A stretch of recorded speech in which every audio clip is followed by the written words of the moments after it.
On the fateful morning that King Mahavir breathed his last, the land of Nadaka seemed to freeze in a moment of suspended time. The wind stilled, birds fell silent, and even the rivers seemed to slow, as if the world itself sensed the unraveling of an era. The air was thick with anticipation, a heavy, invisible weight pressing down on every living soul, foretelling the chaos that was about to be unleashed. Above the radiant city of Lumina, a darkness began to gather, clouds rolling in with unnatural speed, blotting out the sun's golden rays. The city's towers, once gleaming with hope and prosperity, were swallowed by a creeping shadow that seemed to pulse with malice, casting the bustling streets into a premature twilight. The laughter and music that once filled the air faded, replaced by a tense, expectant hush. In the heart of the palace, the throne room stood eerily silent. There, King Mahavir was found slumped upon his throne, not slain by sword or poisoned chalice, but by a sinister blight that seemed to seep from the very stones. The light around him was dimmed, as if the shadows themselves had feasted on his life force, leaving behind a hollow shell and a chill that clung to the air. The once mighty king, a beacon of hope, was reduced to a haunting memory in the flickering gloom. The news of his death did not travel quietly. It swept across the archipelago like a winter gale, chilling every heart it touched. In distant villages, mothers clutched their children, and elders whispered prayers, their faces etched with disbelief and sorrow. The warmth of daily life was snuffed out, replaced by a cold dread that seeped into every home and marketplace. Yet, the horror deepened. The core bangle, an artifact older than memory, encrusted with jewels and pulsing with ancient magic, was missing from the king's wrist. Its absence was a wound in the fabric of Nadaka, for the bangle was not merely a symbol, but the very keystone of the realm's unity and peace. It had vanished, leaving behind only a faint, lingering shimmer and a sense of profound loss. Without the core bangle's mystical power, the invisible bonds that tethered the floating islands together began to unravel. Bridges of trust and magic, once strong and unbreakable, now crumbled before the eyes of a helpless populace.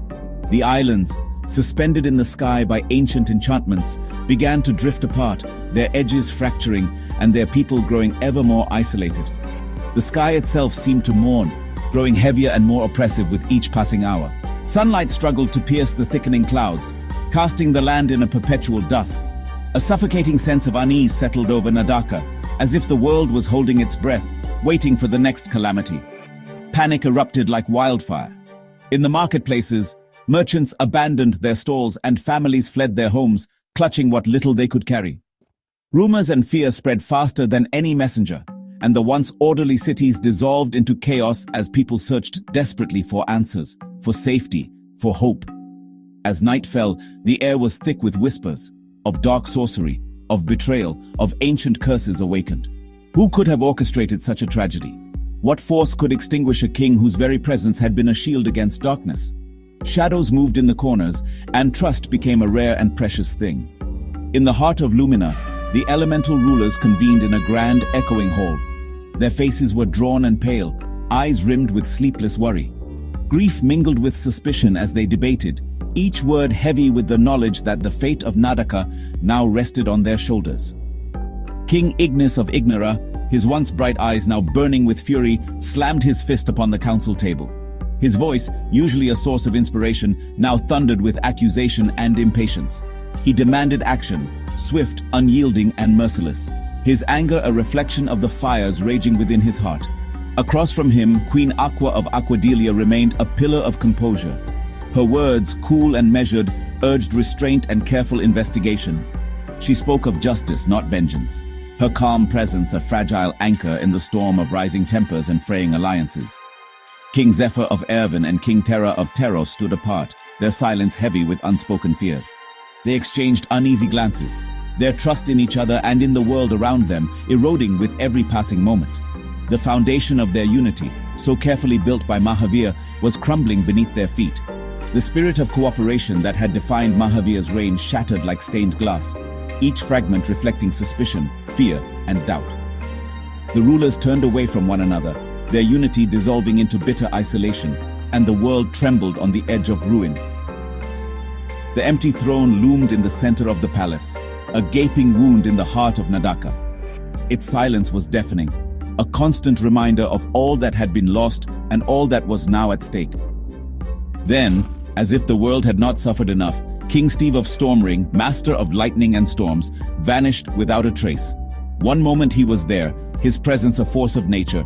The next, he was gone, swallowed by the mist and thunder, leaving only questions and a deepening sense of dread.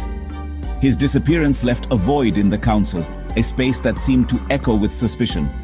The remaining rulers eyed each other warily, each wondering if the seeds of betrayal had already taken root among them. Was Steve a victim or a conspirator? Had he fled in fear, or was he complicit in the king's death and the theft of the core bangle? No one dared voice their suspicions, but the questions hung in the air, thick and suffocating. On Stormring, the people watched helplessly as their island was battered by storms more violent than any in living memory. Lightning split the sky, thunder shook the earth, and the winds howled with a fury that seemed almost sentient. Leaderless and afraid, the islanders huddled in their homes, praying for deliverance that would not come.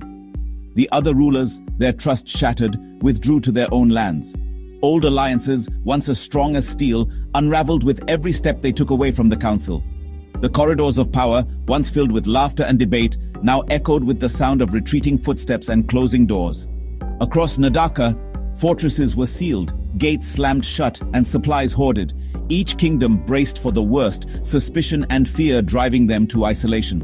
The unity that had defined the realm was now nothing but dust, scattered by the winds of mistrust. The dream of a united Nadaka faded into a distant memory. The islands, once bound together by magic and hope, now drifted apart, their people left to wander the ruins of cities that had once been grand and full of promise. The world teetered on the brink of chaos, the future uncertain and grim. With the core bangle gone, the elemental energies that had been kept in balance for centuries surged out of control. Magic, once a gentle current, now raged like a storm, tearing open fissures in the land and sending waves of power crashing across the islands.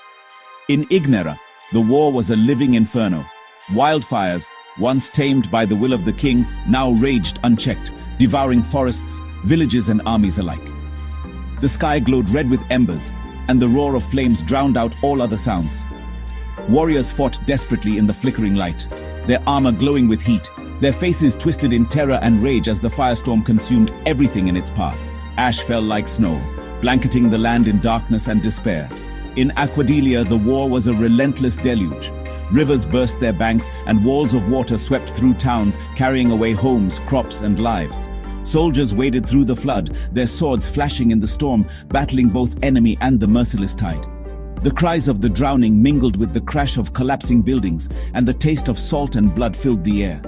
The world seemed to dissolve beneath the waves, leaving only chaos in its wake. In Erwin, the winds became weapons of war. Gale force blasts tore through armies, hurling warriors into the sky and scattering banners like leaves. The shriek of the wind was constant, a banshee's wail that drowned out orders and prayers alike. Dust and debris blinded friend and foe, and the battlefield became a maelstrom of confusion, where only the strongest or luckiest survived. In Teros, the earth itself rebelled. The ground split open without warning, swallowing entire battalions in moments. Boulders crashed down from the hills, crushing anything in their path. The thunder of collapsing earth was matched only by the screams of those trapped beneath the rubble. Soldiers fought atop trembling ground, every step a gamble between survival and oblivion. Across Nadaka, the land mourned. Fields lay barren, villages stood in ruins, and the skies wept storms of sorrow. The devastation was total, touching every corner of the realm, leaving no one untouched by grief. The people, once secure in their peaceful lives, now lived in constant fear. Families huddled together in the darkness, listening to the howling winds and distant thunder, praying for a dawn that seemed ever further away. The elements, once harmonious, now clashed in a cacophony of destruction. Firestorms met tidal waves, hurricanes tore through burning forests, and the earth buckled beneath the fury. The screams of the wounded and the clash of armies echoed through the chaos, and there was no one left to restore the lost balance. Nadaka was broken. Its islands drifted further apart with each passing day. The bonds of unity shattered and scattered to the winds. No one knew how to heal the wounds, or if peace could ever return. To be continued, and stay tuned.